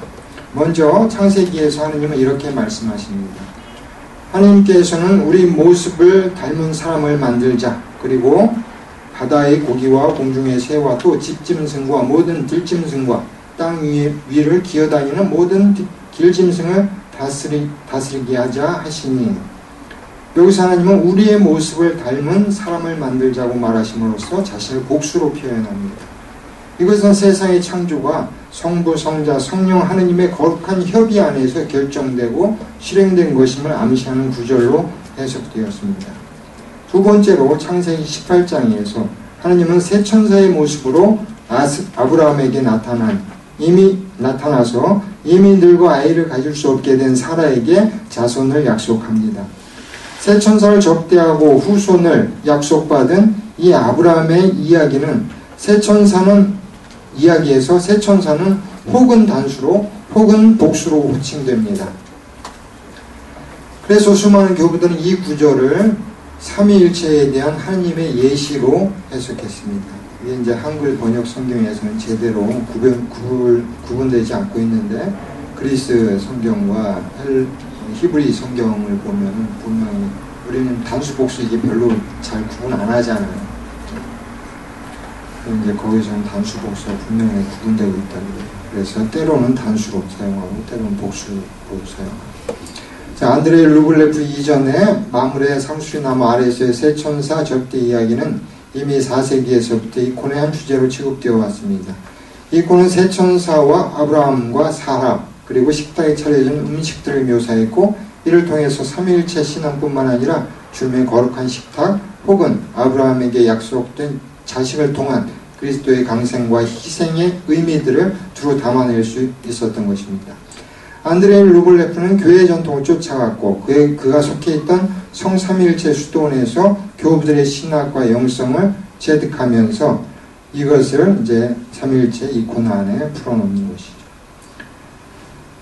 안드레이 루블레프는 아브라함의 세 천사 접대 이야기를 다시 읽었습니다. 즉 아브라함의 세 천사 이야기를 삼위일체 신앙의 예시의 빛 안에서 읽었던 것이죠. 그래서 그 요소들 제외한 나머지 요소들, 아브라함과 사라, 기름진 식탁 등은 과감하게 제거함으로써 우리를 삼위일체 신앙의 신비에만 집중하게 합니다. 먼저 이 이콘을 이해할 때 우리는 한 하느님을 믿나이다 라고 고백하는 것과 성부, 성자, 성령을 믿나이다 라고 삼위 새 위격에 대한 믿음을 고백하는 것의 의미를 분명히 알아야 합니다. 교부들의 가르침에 따르면 우리가 하나님을 믿는다 함은 새 위격의 하나님이 하나의 동일한 신적 본질을 가진다는 것을 의미합니다. 즉 이때 하나님이라는 말은 성부, 성자, 성령 새 위격에 대한 본질적인 규정, 다시 말해서 성부도 하느님, 성자도 하느님, 성령도 하느님이다 라는 말입니다. 즉 성부, 성자, 성령은 하느님이라는 점에서 조금도 차별이 있거나 차이가 있지 않다는 것입니다. 그것은 마치 우리 각자가 다 똑같은 사람이라고 말하는 것과 유사합니다. 똑같지는 않아요. 근데 유사해요. 개똥이, 소똥이, 말똥이 다 뭉뚱그려서 사람이라고 하잖아요. 그런데 사람은 동일한 본질을 가지고 있어도 구분돼요. 왜냐하면 그 본질 자체가 유한하기 때문에. 우리가 무언가를 구별하고 분별할 수 있다고 하는 것은 유한성, 시공간적인 제약을 전제하는 것이에요. 그렇죠? 그게 없으면 구별이 안 되잖아요. 무한한 것이 구별돼요? 두 가지 무한한 것이 존재할 수 있어요? 두 가지 영원한 것은 존재할 수 없잖아요. 그렇다면 하나님 성부, 성자, 성령이 신이고 절대적이고 초월적이고 영원하고 전능하고 무한하다라고 할 때 성부, 성자, 성령은 그 본질에 조금도 구별할 수 없는 존재예요. 똑같은 본질을 가지고 있다.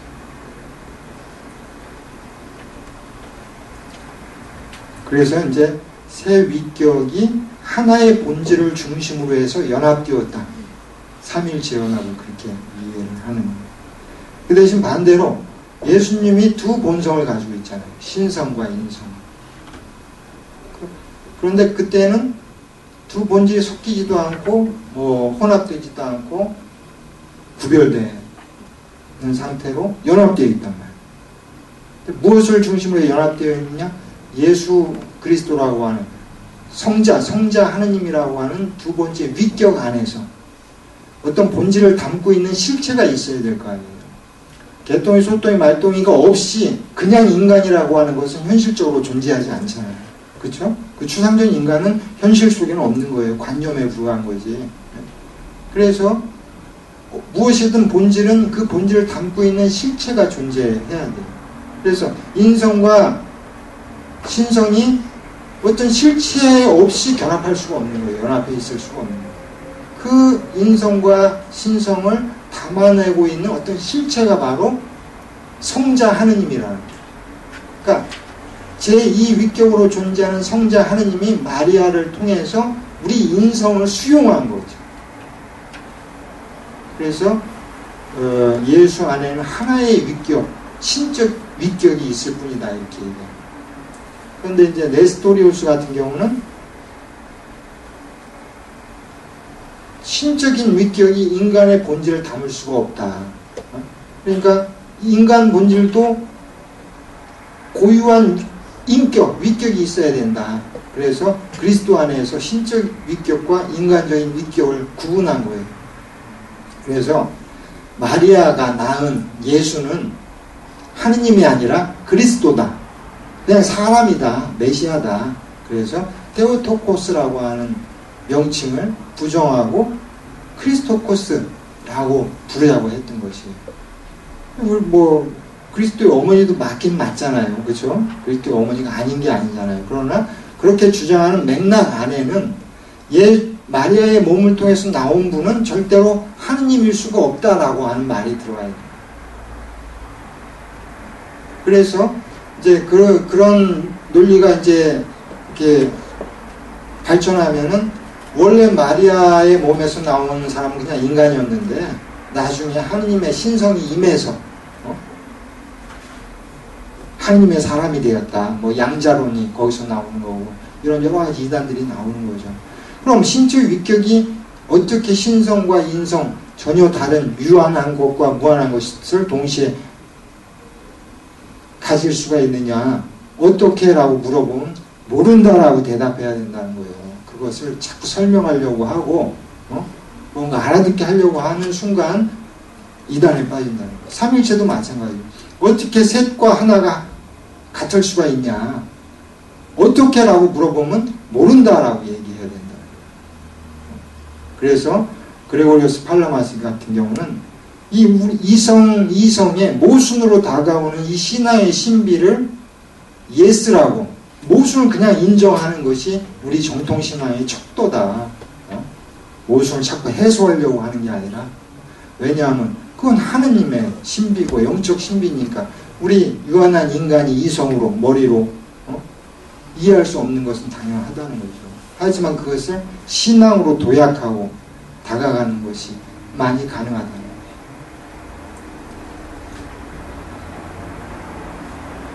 그리고 이제 성부, 성자, 성령을 믿는다는 의미는 이 절대적이고 무한하고 초월적인 전능한 신적 본질은 또한 성부, 성자, 성령으로 존재한다는 거예요. 성부, 성자, 성령은 동일한 하느님, 신적 본질이지만 또한 절대적으로 같은 분이 아니다. 절대적으로 본질에 있어서는 같지만 절대적으로 또 구별되는 새 위격이다. 이렇게 얘기를 하는 거죠. 본질에 있어서는 절대 동일하지만 위격으로는 절대 구별된다는 것입니다. 그래서 성부는 절대로 성자일 수 없고 성자는 절대로 성령일 수 없으며 성령 또한 절대로 성부일 수 없다는 거예요. 성부는 성부일 뿐이고 성자는 성자일 뿐이고 성령은 성령이라는 거예요. 그래서 이제 그 중에 양태론 이단이 있어요. 양태론 이단. 양태론은 한 하나님이 있어요. 근데 이 하나님이 그때그때 달리 나타나는 거예요. 어쩔 때는 성부로 나타나고 성자로 나타나고 성령으로 나타나고. 그래서 성부, 성자, 성령은 한 하나님의 일시적인 현현이지 실체가 아니라는 거예요. 영원한 실체가. 그래서 구약 시대에는 성부 하느님으로 나타나고 신약 시대에는 성자 하느님으로 나타나고 교회 시대에는 성령 하느님으로 나타난다. 이게 이제 양태론 이단이라는 거죠. 이 양태론은 위격은 영원한 어떤 실체성이 없는 것이고 잠시 하느님의 경륜 안에서 하느님이 입었던 가짜 모습인 거예요. 진짜 영원한 것은 그냥 하느님이라고 하는 어떤 본질이 있을 뿐인 거죠. 이런 게 이제 양태론 이단이고 이런 게 다 그러니까 새 위격이 같으면서 또한 절대적으로 같으면서 절대적으로 다른 것이다 라고 하는 것을 막 머리로 설명하려고 하다 보니까 그렇게 되는 거죠. 그래서 교구들은 성경의 계시에 따라 그런데 이런 성부, 성자, 성령이 한 하느님이고 새 위격이다 이런 게 이제 용어를 새로운 걸 써서 그렇지만 성경과 전혀 무관한 이야기가 아니에요. 교구들이 했던 이야기들은 새로운 개념들을 가지고 성경에 있는 이야기들을 조금 더 논리적으로 설명했을 뿐이에요. 성경에 계시된 어떤 하나님 사건, 하나님 계시를 막 자기 나름대로 풀어서 발전시킨 게 아니라 거기서 딱 머물러 있어요. 성경에 그렇게 계시되어 있다는 거예요. 하나님이 본질은 같은, 그래서 동일한 의지와 동일한 행위, 그래서 모든 구원의 사건, 창조 사건부터 시작해서 모든 구원의 사건이 성부, 성자, 성령 세 하나님의 공동 작품이다 이렇게 이야기를 하는 거죠.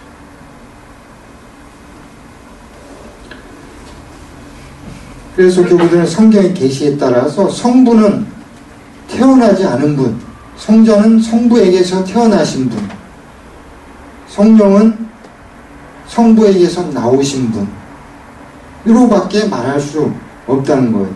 그런데 여기서 성부, 성자, 성령을 주장하는 이 말들은 다만 성부, 성자, 성령이 절대 구별되는 동시적 현존의 하느님임을 드러낼 뿐이지 그것이 성부, 성자와 성령이 모두 드러낼 뿐이고 성부와 성령이 모두 성부에게 기원을 두고 있다. 이런 의미라고 이제 교부들은 얘기해요. 다시 말해서 삼위일체 신앙은 영원한 성부와 그 영원하신 성부에게서 태어나신 영원하신 성자와 그 영원하신 성부에게서 발출하신 영원하신 성령처럼 모순된 언어로밖에 표현될 수가 없다. 모순되지 않아요. 영원한데 또 태어나고 영원한데 또 나오고 영원한 데 기원이 있고. 근데 그렇게밖에 얘기할 수 없다는 거예요. 우리 인간의 언어가 가지는 한계 때문에. 그래서 이걸 이렇게 두 가지 모순되는 것을 같이 놓는 방식으로밖에 하나님의 신비를 말할 수 없다는 거죠. 그래서 그 신비 앞에서 우리가 더 생각하고 막 추론하고 그 모순을 해결하려고 하는 것이 아니라 그 신비 앞에서 우리 이성의 작용을 이제는 멈추고 침묵하고 그냥 그 하나이면서 세 분이신 하나님께 예배드리는 것이 우리가 취할 수 있는 유일한 태도다. 이렇게 이제 교부들은 이야기했던 것이죠. 그래서 우리는 끊임없이 이 언어의 한계를 뛰어넘어서 영적 관상과 실천과 예배를 통해서만 하나님에 대한 참된 암과 경험에 도달할 수 있다라고 말하는 것입니다. 자, 그럼 이런 삼일체 신앙이 어떻게 이 군 안에 나타나 있는지 한번 보겠습니다. 자, 이 세 천사는 그러니까 세 위격을 나타내겠죠. 하나님의 세 위격을 나타낼 거예요. 그러면 세 위격은 하나의 본질을 가지고 있다고 했으니까 공통된 것들이 있을 거예요. 그렇죠? 세 천사에게 공통된 것이 뭐예요?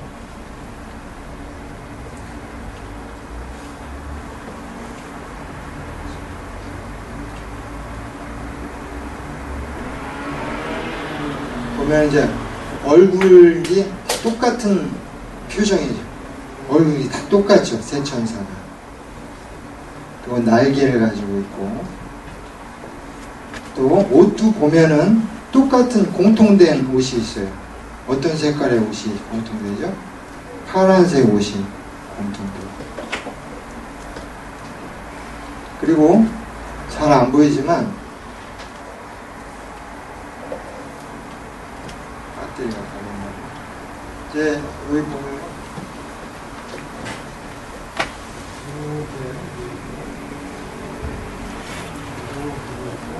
시판이가 있어요. 시판이를 다 들고 있어요. 그 다음에 이제 다른 건 어떤 게 다르죠? 겉 옷이 다르죠. 그 옷이 한 가지씩 색이 다르죠. 맨 오른쪽에는 이제 좀 투명한 금빛 옷을 입고, 두 번째는 붉은색 옷을 입고, 이제 오른쪽에는 녹색 옷을 입고 있어요. 그 다음에 세 천사 위에 보면은 이제 배경에 그려진 것들이 있어요. 왼쪽에는 뭐가 그려져 있어요? 집이 그려져 있죠. 건물이. 그 다음에 가운데에는 나무가 그려져 있어요. 그 다음에 오른쪽 천사 위에는 바위가 그려져 있어요. 바위. 그 다음에 손 모양도 달라요. 손 모양도 다 이제 지팡이를 하나씩 짚고 있고, 이제 오른쪽, 왼쪽 천사는 이렇게 하면서 뭔가를 이렇게 보내는 것 같아요. 파송하는. 그 다음에 가운데에 있는 천사는 성작을 향해서 축복을 하고 있어요. 그리고 이제 손가락 2개를 나타내는 것은 이제 예수님의 신성과 인성을 나타내고 있고, 가운데 천사는 마치 손으로 이렇게 식탁을 쓰다듬고 있는 듯한, 세상을 향하고 있어요.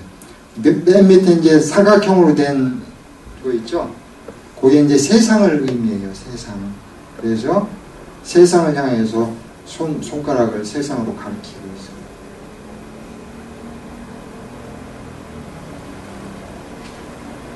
자, 이제 맨 위에 있는 배경부터 우리가 한번 봅시다.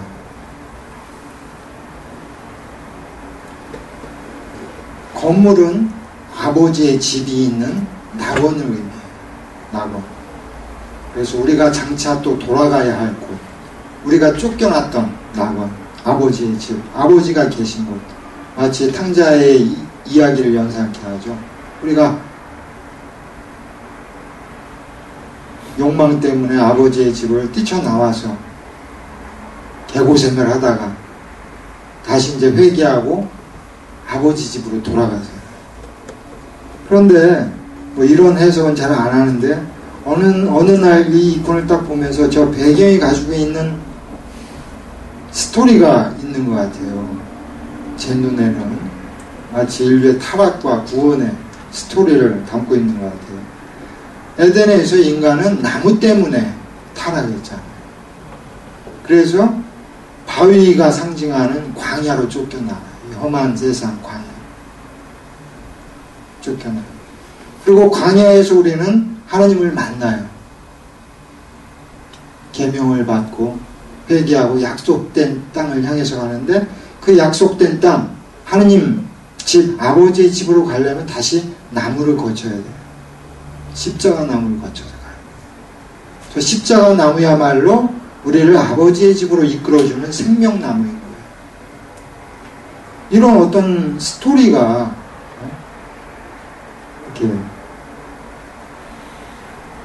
생각이 나더라고요. 그리고 생명나무와 저 바위는 아버지 집을 향해서 고개를 숙이고 있어요. 그죠? 아버지 집을 향하고 있어요. 우리가 가야 할 곳이 바로 저곳이다 라고 하는 것을 나타내고 있는 거죠.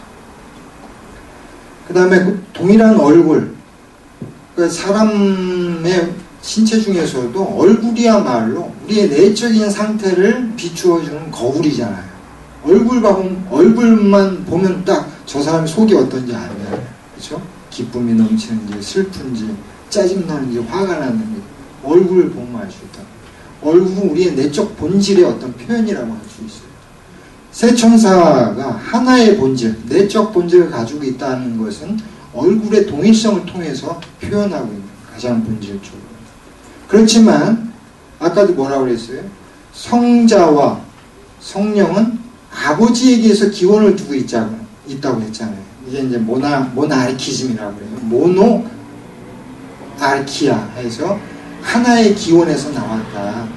성자도 성령도 아버지에게서 나왔는데 성자는 태어나셨고 아들이니까 태어나야 되잖아요. 성령은 발출하셨다. 이렇게 이제 교부들은 동방 교부들은 구분을 했어요.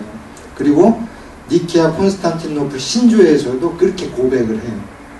이제 서방교회에서는 사도신경을 고백하지만 세계 공의회가 정한 신조가 니케아 콘스탄티노플 신조인데 거기서는 이제 이 세 가지가 다 분명하게 얘기되죠.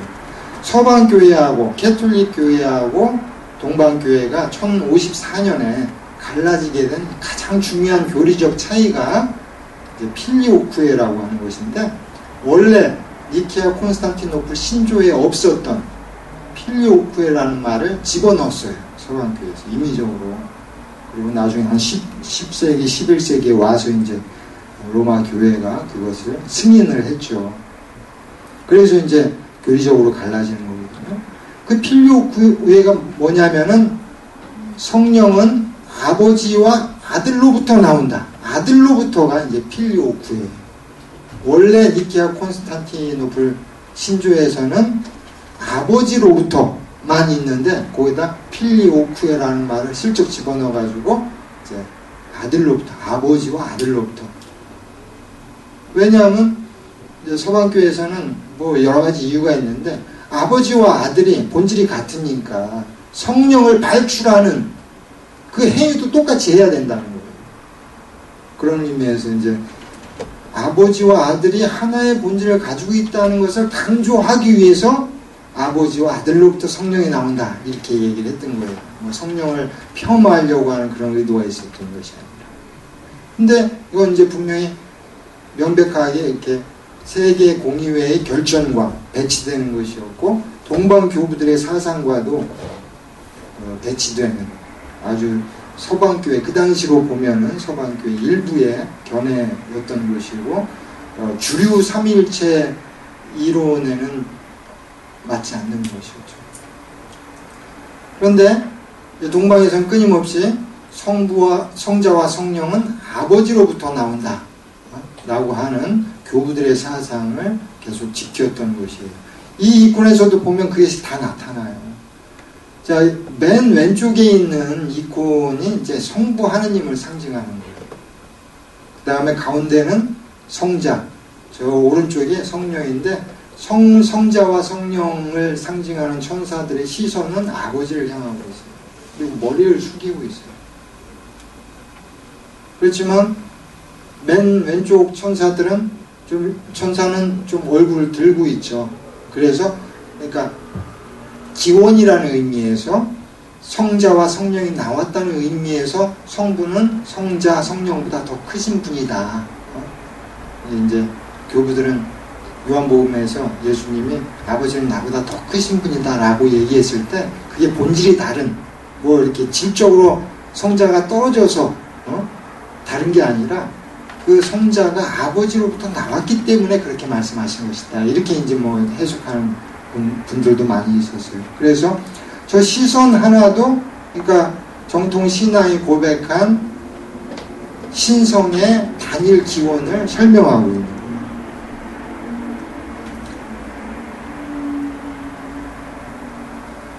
그리고 이제 옷을 보면은 파란색은 신성을 상징해요. 그래서 세 천사가 다 똑같은 신성을 가지고 있다. 그런데 어떤 거는 신성이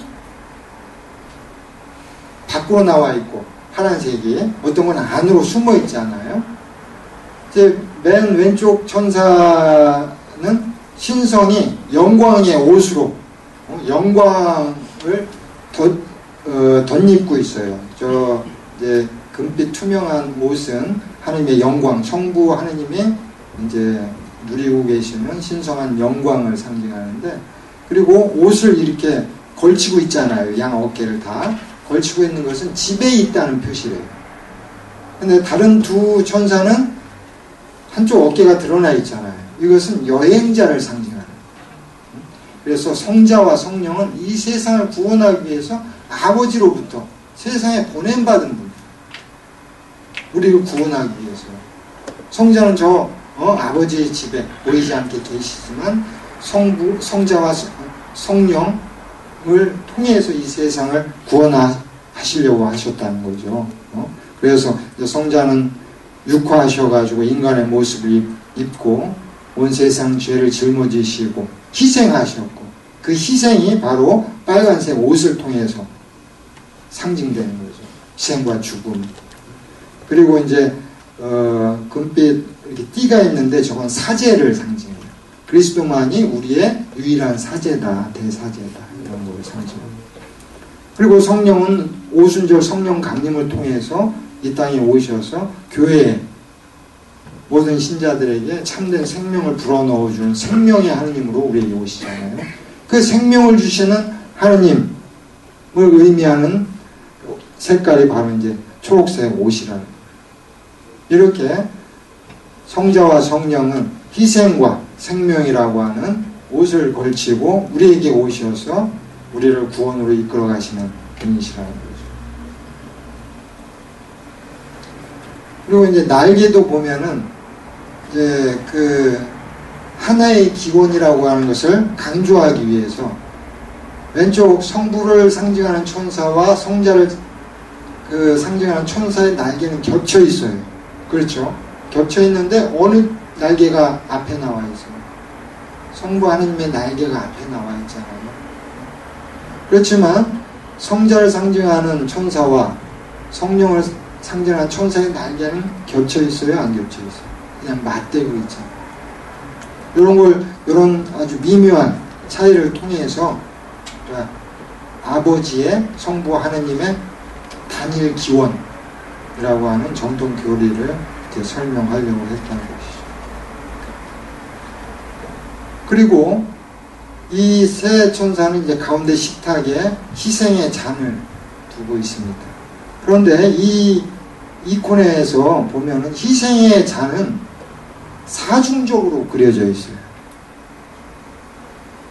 자, 맨 가운데 식탁 위에 희생의 잔이 있죠. 이 희생의 잔을 주님께서 축복하시고,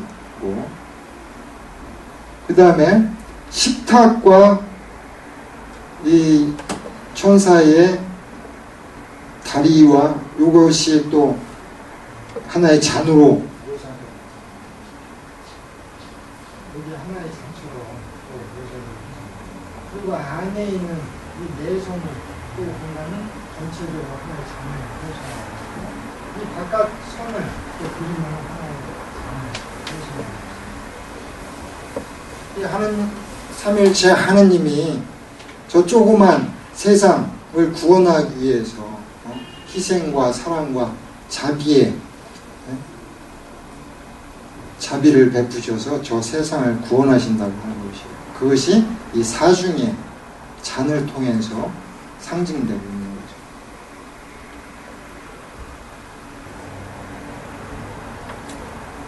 그래서 정말 이 이콘은 보면 볼수록 정말 영적인 깊이가 있는 이콘 같아요. 색깔도 너무 아름답고 그 천사의 얼굴을 보고 있으면 저절로 마음이 평화로워져.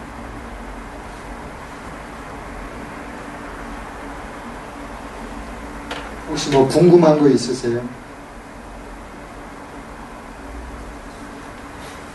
이 이콘뿐만 아니라 오늘 뭐 강의하는 것 안에서 궁금한 거나 같이 뭐 참고로 첨언하실 이야기나 있습니다.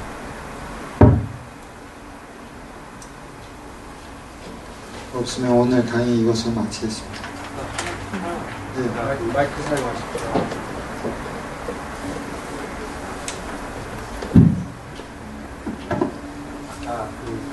하나님은 이렇게 그림으로 나타내지 않다가 19세기에 영향으로 나타났다고 말씀하시잖아요. 예. 네, 그것에 대해서 좀 들어보고 싶어요.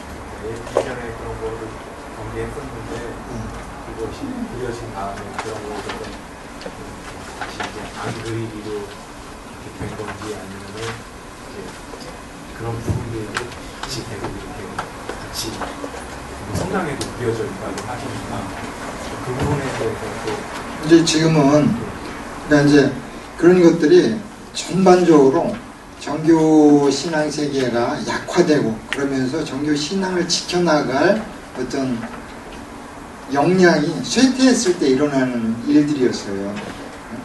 그러니까 이제 16세기가 되면 15세기에 비잔틴 제국이 망하잖아요.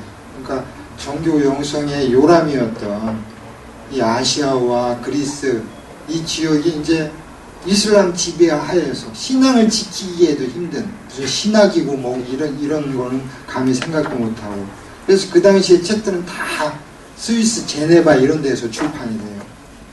그리스에서는 책도 나올 수가 없었고 아토스 성산도 거기에 이제 수도원만 모여있는 수도원 공화국 같은 데예요. 그러니까 정교의 수도원 영성의 원천지예요. 근데 거기도 한날 이슬람 그 사람들이 공격하고 해적들이 날뛰고 이러면서 수도 생활을 못해. 그러니까 그 당시에는 그 아토스 산도 수도 영성이 가장 후퇴했던 그런 시기예요. 그리고 그 시기에 이제 서방은 뭐 제국주의 시대고 뭐 식민지 개척하면서 어떤 세력이 엄청나게 강해진 시기잖아요. 그러면서 이제 뭐 예수회도 생기고 이러면서 이제 가톨릭 교회가 동방 교회들을 이렇게 포섭을 해서 일치를 하려고 하는 자기 수하에 들어오게 하려고 하는 그런 공작들을 엄청나게 많이 할 때. 그래서 이제 그 당시에 나온 뭐 교회들 귀일교회라고 하는데 정교 영성과 신학은 보존하지만 교황의 수익권을 인정하는 그런 교회들이 막 생겨요. 왜냐하면 그 사람들은 교황의 보호가 필요한 거예요. 누구도 보호해줄 사람이 없는 거야. 지금 우리 시리아나 이런 데 있는 교회들을 생각해보면 알 수 있잖아요. 맨날 테러 당하고 이러는데 교황의 보호를 받으려면 할 수 없이 그렇게 해야 됐던 거예요. 그러니까 그 당시에는 이제 이 원래 비잔틴 세계에 있었던 그 정교의 신학과 영성은 아주 이렇게 약화되고 그것도 이렇게 서구 신학의 영향을 많이 받아서 많이 왜곡되고 이랬던 시기예요. 또 러시아도 이제 15세기 이콘의 절정기를 겪고 나서 이제 서구의 절대 군주, 개봉 군주 영향을 받아가지고 그 세속화가 엄청나게 진행되고 교회가 이제 권력의 신여가 되는 거예요. 교회의 독립성이 사라지고 뭐 그 당시에 종교를 관할하는, 그 전에는 교회가 국가로부터 독립돼 있었지만 그 절대군주 시기에는 교회가 정부의 한 기관이 돼버려요. 그리고 공무원이 되는 거지. 그런 식으로 하면서 교회 독립성들이 약화되고, 그러니까 전반적으로 어떤 영성이나 신학이나 이런 것들이 많이 후퇴했고 타락했던 시기예요. 그러니까 공의회가 모여서 이제 그 이전에 신화의 전통이나 이런 것들보다는 그 당시에 흐름이랄지 뭐 이런 거에 대해서 임기응변적으로 이렇게 결정을 하고 있던 것이죠. 근데 지금에 와서 이제 다시 전통적인 이콘 신학이 가지고 있었던, 이콘 기법들이 가지고 있었던 영적인 의미와 힘, 이런 것들을 재발견하고 회복해 나가는 과정이에요. 제가 작년에 그 아토스의 이비론 수도원에서 3개월이 있었는데, 거기 수도원도 보면은 그 이콘들이 19세기 러시아 이콘 화가들이 18세기, 19세기 러시아 사람들이 와서 그린 이콘들이 되게 많아요. 근데 그 이콘들은 막 하나같이 좀 되게 조잡하고, 뭐 저는 이제 이콘에 대해서 좀 공부도 하고 했으니까 제 상식으로는 절대로 있어서 안 되는 이콘들이 막 도처에 막 깔려 있어요. 특히 막 이제 어디 구석 같은데, 뭐 벽 같은데, 별로 눈에 안 띄는데 이런 데는 막 이콘 화가들이 자기 마음대로 막 그려놓는 거야. 물론 이제 중요한 장소에는 그런 게 없어요. 뭐 이콘 벽에 그런 걸 그린다든지, 그러니까 아까 성상벽이나 그런 데에는 정통 규범들이 그래도 계속 적용이 됐죠. 그러나 그렇지 않은 곳에 벽화나 뭐 수실이나 식당이나 막 이런 데는 그런 그림들을 막 창의적으로 그렸던 거죠.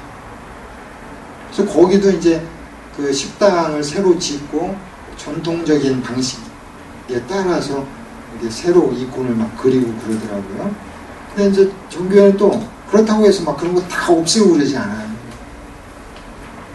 그것도 하나의 전통이니까 지키면서 서서히 묵상하면서 바꿔나가더라고요. 지금은 이제 그런 것들을 이렇게, 지금은 이콘 신학이나 이콘에 대한 관심들이 되게 많고, 이콘이 가지고 있는 영적인 의미들에 대해서, 또 전례적인 의미에 대해서 되게 교회가 강조하기 때문에 훨씬 더 옛날과는 많이 다르게 정도를 찾아가고. 아유, 감사합니다.